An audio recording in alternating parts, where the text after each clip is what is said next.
फार उद्विग्न करणारी परिस्थिती आहे. आज म्हणजे आपण जागतिक म्हणजे आपला आपला विकास दर या प्रमाणात वाढलेला आहे. आपण अमेरिकेमध्ये आपण असे झालेलो आहोत, जागतिक लेवलवर असे झालेलो आहोत, मंगळापर्यंत आपण पोहोचलेलो आहोत असं म्हणतो. परंतु त्याच वेळेला आपल्याकडे वैष्णवी हगवणेसारख्या बाईला आत्महत्या करावी लागते आहे. अजूनही ती परिस्थिती आहे. ही अतिशय वाईट गोष्ट आहे. आणि स्त्रियांनी जे वर्षानुवर्ष सहन केलेलं आहे आणि स्वतःची एक आयडेंटिटी बनवलेली त्याला छेद देणारी ही गोष्ट आहे. आणि असं जे वातावरण भयावह तयार झालेलं आहे, ज्या लोकांनी हे वातावरण तयार करण्यामध्ये एक वेगळ्या प्रकारे अप्रत्यक्षरित्या सहभाग दिलेला, त्या सगळ्यांना शिक्षा झाली पाहिजे.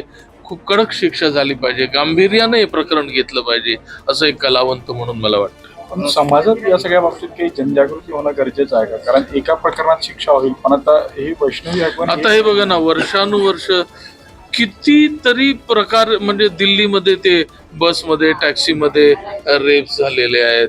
कुठे बिहारमध्ये कुठल्या मुलीबरोबर असं झालेलं आहे. वर्षानुवर्ष म्हणजे गावातल्या आदिवासी बाईवर रेप, हे वर्षानुवर्ष वेगवेगळ्या काळाच्या वेगवेगळ्या टप्प्यावर होतच आलेलं आहे. आणि त्याचं अजून इतकी वर्ष आपण स्वातंत्र्य मिळून झाले तरी सुद्धा त्याचं उच्चाटन आपण करू शकलेलो नाही. याचं मुख्य कारण मला असं वाटतं की जनजागृती तर आहे, पण शिक्षण हे अजूनपर्यंत तळागाळातल्या लोकांपर्यंत पोहोचलेलं नाही. डॉक्टर बाबासाहेब आंबेडकरांनी सांगितलं, शिका आणि संघटित व्हा.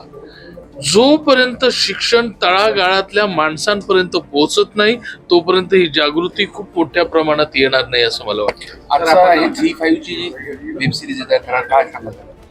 झी5 ची वेब सिरीज ही 30 तारखेला येते आहे. हॉरर जॉनर आहे, खूप वर्षांनी मराठीमध्ये येतो आहे आणि खूप चांगले परफॉर्मन्सेस आहेत.